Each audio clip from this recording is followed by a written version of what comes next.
Subscribe कीजिए Indian defence news channel को और बेल आइकन को दबाइए डिफेंस रिलेटेड न्यूज सबसे पहले देखने के लिए।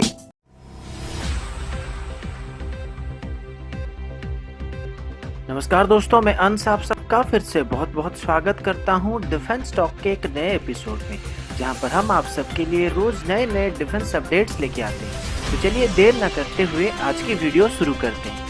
आज की पहली अपडेट इंडियन नेवी की तरफ से है। कलवरी क्लास के सबमरीन प्रोजेक्ट काफी तेजी से आगे बढ़ने के बावजूद भी अभी Indian navy lower submarine strength से जूझ रही है।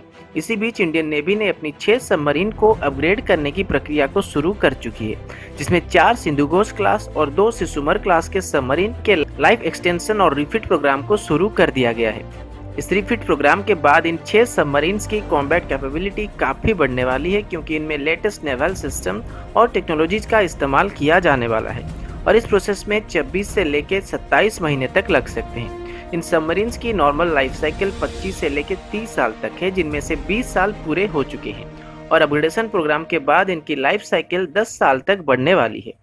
इस अपग्रेडेशन प्रोग्राम के अंदर हर एक सबमरीन में लगभग 1000 करोड़ खर्चा होने वाला है। अगला अपडेट तेजस की तरफ से। पिछले 7 दिन के अंदर यूनाइटेड स्टेट और फ्रांस के एयर चीफ तेजस में उड़ान भर चुके हैं। दोनों ही एयरफोर्स के चीफ ने जोधपुर एयरवेज से तेजस में एक सॉर्टी कंप्लीट किए हैं। वर्ल्ड के 2 ताकतवर एयरफोर्स के चीफ तेजस में उड़ान भरने के बाद हो ना हो तेजस का एक वर्ल्ड वाइड ब्रांड प्रमोशन हो चुकी है। कुछ सोर्सेज का कहना है कि तेजस को उड़ाने के बाद यूनाइटेड स्टेट और फ्रांस के एयर चीफ का कहना है कि तेजस मेक इन इंडिया इनिशिएटिव का सबसे बड़ा और सबसे अच्छा एग्जाम्पल है।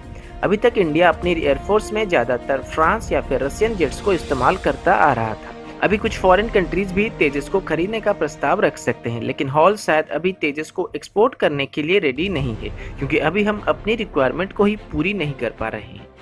दोस्तों, अगला अपडेट भी नेवी की तरफ से है। अभी न्यूज आई है कि अक्टूबर 2020 तक इंडियन नेवी में आईएनएस विक्रांत को शामिल किया जाने वाला है।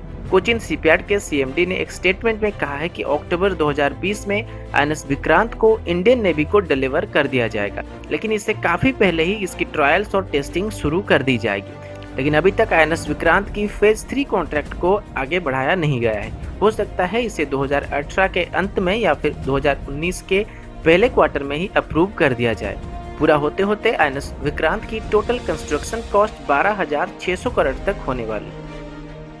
दोस्तों, अगला अपडेट स्पेस टेक्नोलॉजी से रिलेटेड है। स्पेस एक्स की ऐतिहासिक फाल्कन हेवी रॉकेट लॉन्च के बाद इसरो के चेयरमैन डॉक्टर के सिवन ने इसे quantum leap in space technology का नाम दिया है। फाल्कन हेवी रॉकेट 63 टन तक का पेलोड कैरी कर सकता है और अभी ये एलन मस्क की चेरी रेड टेल्सा रोडस्टर स्पोर्ट्स कार्स को लेके मार्स की तरफ बढ़ रही है।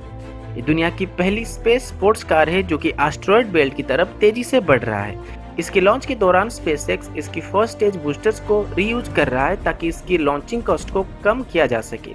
इसरो भी अभी रीयूजेबल लॉन्च व्हीकल्स पर काम कर रही है, जिनकी 3 टेक्नोलॉजी डेमोन्स्ट्रेटर्स पर अभी काम चल रहा है और आने वाले 2 साल में इनका टेस्ट भी किया जाने वाला है। इसके साथ ही इसरो अपनी लिफ्टिंग कैपेबिलिटी को 4 टन से 6.5 टन तक बढ़ाने की कोशिश कर रही है। दोस्तों, अगला अपडेट ब्रह्मोस की तरफ से। ब्रह्मोस के स्पोक्स पर्सन ने सीएनबीसी में एक इंटरव्यू के दौरान कहा है कि सिंगापुर एयर शो के बाद कुछ एशियन कंट्रीज ब्रह्मोस को खरीदना चाहते हैं। ब्रह्मोस सिर्फ उन्हीं कंट्रीज को दिया जा सकता है जो कि रसिया और इंडिया दोनों के ही फ्रेंडली कंट्रीज हो। कुछ साउथ एशियन कंट्रीज जैसे कि मलेशिया, इंडोनेशिया और वियतनाम ब्रह्मोस की 300 किलोमीटर रेंज वेरिएंट को खरीदना चाहते हैं। हनोई और बीजिंग के बीच अभी भी साउथ चाइना सी को लेकर टेरिटोरियल डिस्प्यूट्स चल रहे हैं और इसी बीच हनोई को ब्रह्मोस मिलने के बाद चाइना के लिए खतरा काफी बढ़ने वाला है। ब्रह्मोस को कैरियर किलर भी कहा जाता है और इसे सी, लैंड और एयर कहीं से भी फायर किया जा सकता है। हालांकि मोदी गवर्नमेंट ने हनोई के साथ ब्रह्मोस डील को लेकर इनकार किया है, लेकिन रशियन मीडिया की तरफ से सुनने में आ रहा है कि इस डील को आगे बढ़ाया जा रहा है। तो दोस्तों, अभी के लिए इतना ही। मिलता हूं आपसे अगले वीडियो में। अगर आपको वीडियो अच्छा लगा तो इसे लाइक और कमेंट कीजिएगा। साथ ही साथ अगर आपने अभी तक हमारे चैनल को सब्सक्राइब नहीं किया तो इसे सब्सक्राइब करने के साथ साथ बेल आइकन दबाना मत भूलिएगा।